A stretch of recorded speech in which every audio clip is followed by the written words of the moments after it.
Okay, here's my first attempt to do a screen recording to explain what I do in my Photoshop work.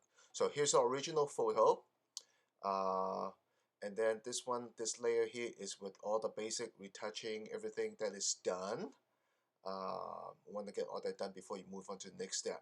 So the next layer, adjustment layer here is I use the black and white adjustment layer to control, um, certain tones and contrast. And then after that, I add a curve layer adjustment layer to control the contrast even more to the way that how I want it. And then a hue saturation adjustment layer to reduce the saturation.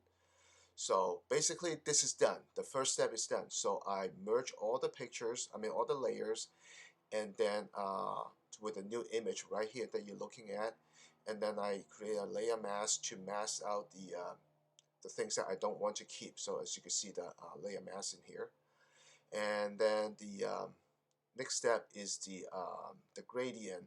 I should have created a layer mask, but since it's just black and white, so I just got lazy. I just just paint it over because it's really easy to fix it if I miss something.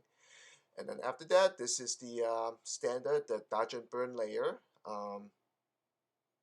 So whenever that you need to dodge and burn. So the final image here, this is the layer that with the texture and the toning that I want the image to look like, and I set the opacity to whatever. I can't read it, forgot what it is. So to the way that you want, and then make sure the layer mask. Okay, so you see that. So all right, thank you.